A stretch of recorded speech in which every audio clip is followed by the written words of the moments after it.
Most people live under a dangerous and exhausting illusion. They believe that to be remembered, to be valued, or to stay on someone's mind, they must constantly be present. They think they must reply to messages immediately, over-explain their thoughts, endlessly share their achievements, and aggressively fight for attention in a crowded room. They believe that visibility equates to value. The uncomfortable reality is this: attention is incredibly cheap, but real estate in another person's mind, that is the most expensive currency in human psychology. And you do not buy it by being loud. You buy it by mastering the art of the unknown. Think about the people you cannot get out of your head. Are they the ones who are always available? The ones who agree with everything you say and lay their entire life story at your feet within the first hour of meeting? No. The human brain is a primal pattern recognition machine. When a pattern is completely predictable, the brain categorizes it, files it away, and immediately stops thinking about it. Predictability breeds boredom. If you are always there, always accessible, and always easily understood, you give people psychological permission to forget you. Long before a single word leaves your mouth, the people around you are reading your silent psychological signals. We are constantly, subconsciously evaluating each other for status, power, and emotional stability. When you lean in too far, when you speak too quickly, when you rush to fill an awkward silence, you are broadcasting a lethal signal. You are broadcasting desperation. You are telling the other person, silently but unequivocally, that you need their validation more than they need yours.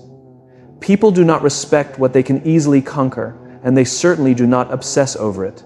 History repeatedly shows that true power belongs to those who do not aggressively seek it. The core philosophy of occupying someone's thoughts is not rooted in what you do, it is rooted in what you subtly refuse to do. It is about creating an open loop in their mind. In psychology, this is tied to the Zeigarnik effect, the proven phenomenon that humans remember interrupted or incomplete tasks far better than completed ones. When you leave a conversation slightly before it peaks, when you hold back the full extent of your emotions, you become an incomplete task in their mind. You become a puzzle that their brain is desperate to solve. They walk away from you wondering, what did they mean by that? Or why weren't they trying harder to impress me? That very wondering is the seed of obsession. The exact moment they start asking themselves questions about you, you have already won. They are doing the work for you. Their imagination begins to fill in the blanks, and people will always paint a more intriguing, magnetic picture of you in their heads than you could ever force them to see in reality. Understand this: your presence only has value if your absence is felt. If you are universally available, your time is perceived as worthless. To make people think about you, you must stop handing them the entire script of who you are. You must stop seeking to be understood and start allowing yourself to be interpreted.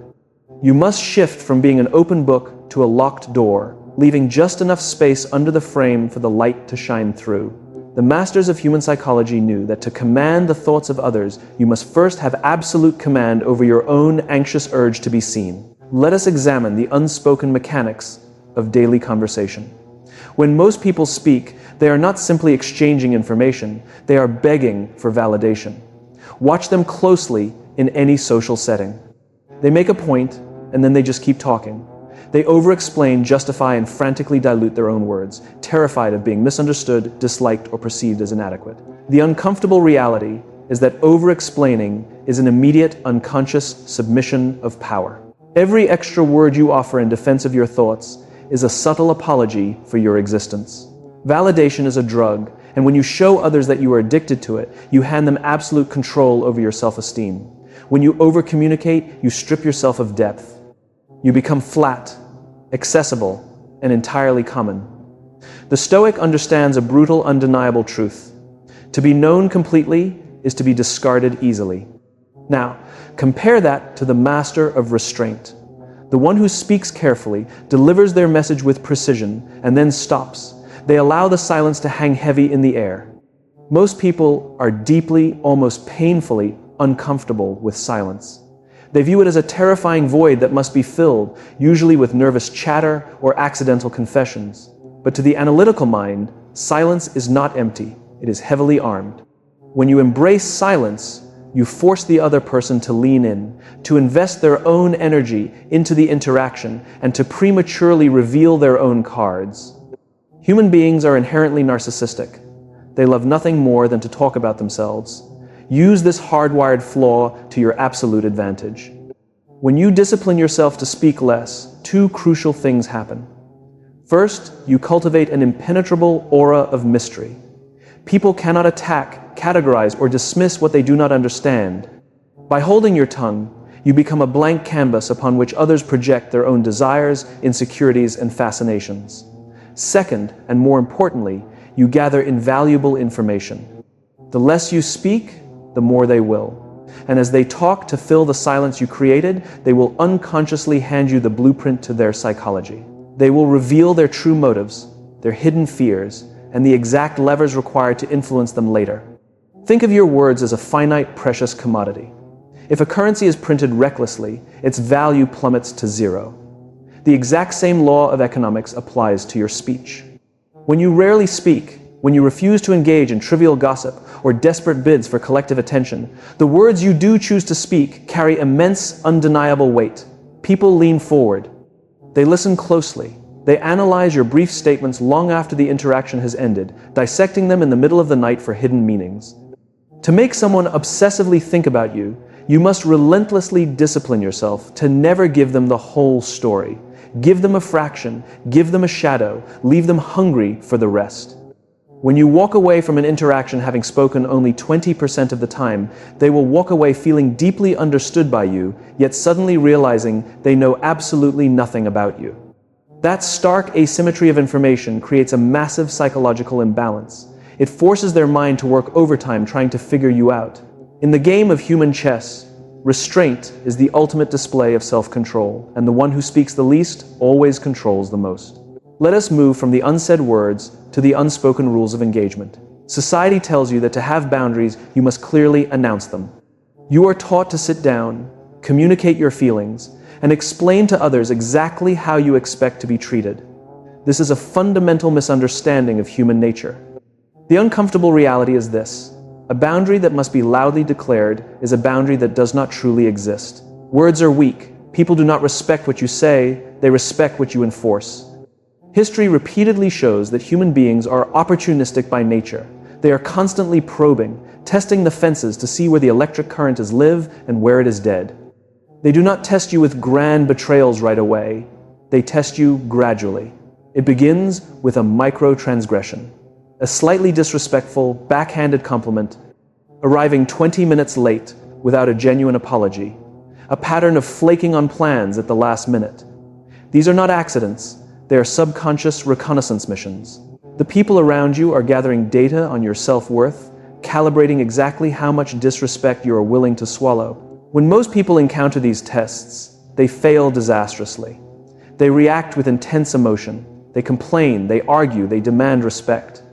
But demanding respect is the fastest way to prove you do not intrinsically possess it. When you argue, you are still deeply engaged. You are expending precious energy on them. You are showing them that their behavior has the power to dictate your emotional state, which means they hold the reins. Now, compare that to the Stoic tactician. The tactician understands that the only true boundary is a consequence. When someone crosses a line or displays a pattern of disrespect, you do not throw a tantrum. You do not write an emotional paragraph explaining your hurt feelings. You simply withdraw your most valuable asset, your presence. You pull back, you walk away. You let the cold, heavy weight of your absence do the talking. There is nothing more terrifying to a manipulative or disrespectful person than someone who can detach without a single word. When you calmly remove your attention without anger, you flip the psychological dynamic instantly. You deprive them of the emotional reaction they were heavily counting on. Instead of you chasing their validation or respect, they are suddenly left staring at a closed door, forced to sit alone with the consequences of their own actions. Understand this deeply. The willingness to walk away is the ultimate leverage in any human interaction. It is the purest, most undeniable display of power. When they realize that their disrespect has cost them your attention entirely, their brain goes into overdrive. They will replay the interaction repeatedly, searching for the exact moment they lost you. They will obsess over your calmness. Why weren't you angry? Why didn't you fight back? To a person who relies on emotional chaos to control others, your stoic detachment is completely unreadable. And in the quiet aftermath of your sudden departure, they will not just think about you, they will be consumed by the sudden, terrifying realization of your unshakable value. Every time you react emotionally to an insult, a setback, or a manipulative game, you are handing the other person the master key to your mind. You are explicitly showing them where your insecurities lie, what triggers your fears, and exactly how much power they hold over you.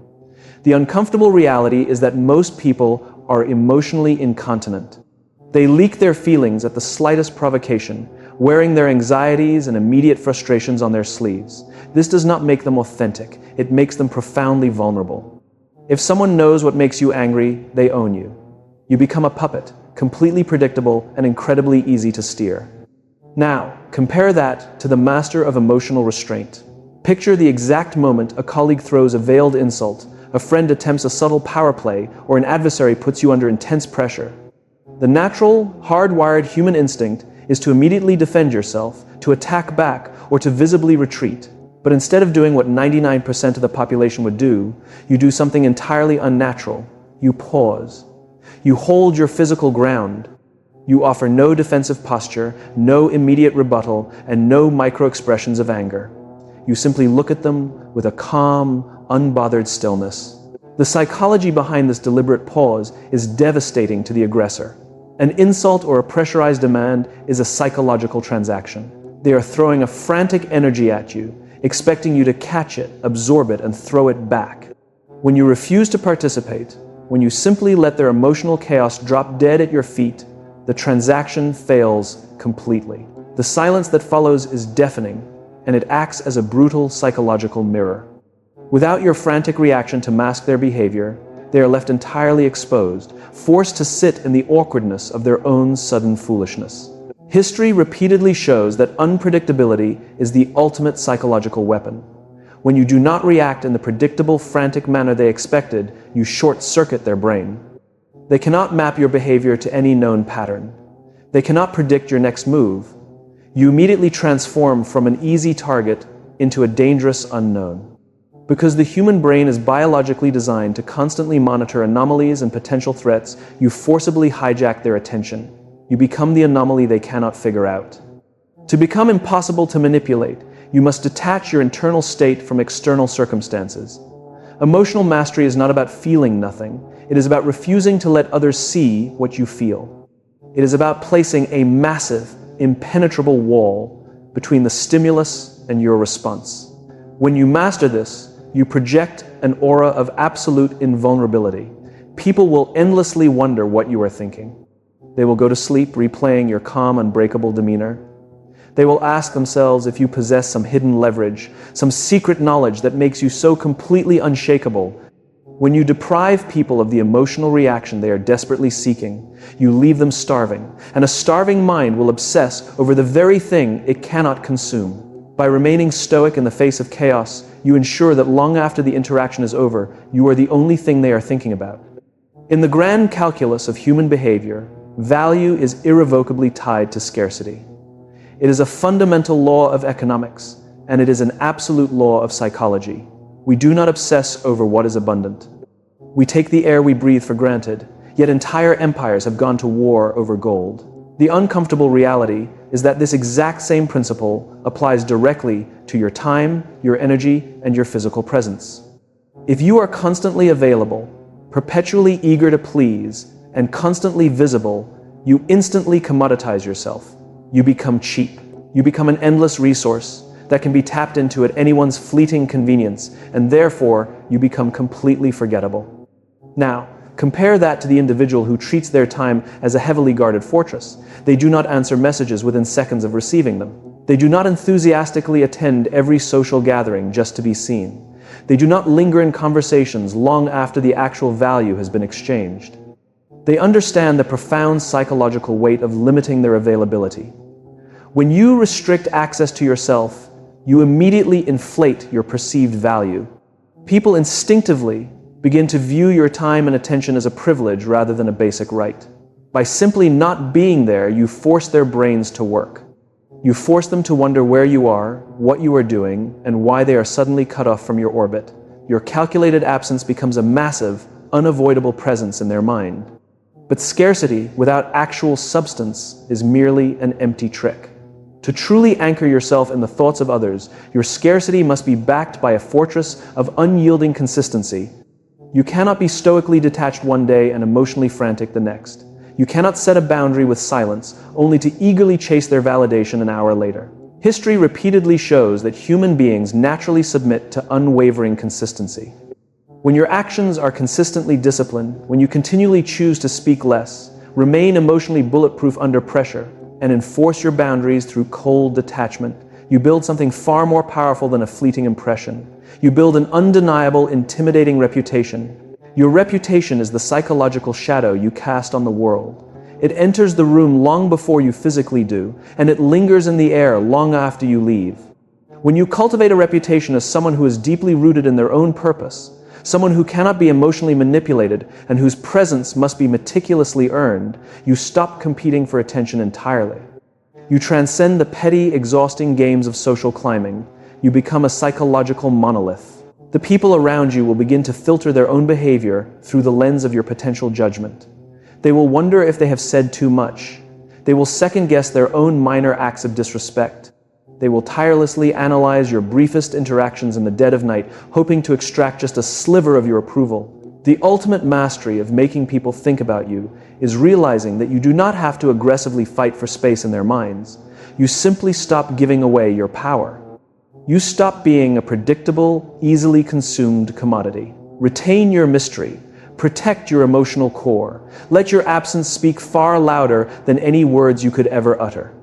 In a world of endless, deafening noise and desperate cries for validation, you do not force yourself into their minds. You step back, you embrace the quiet, and you become the one enigma they can never quite solve.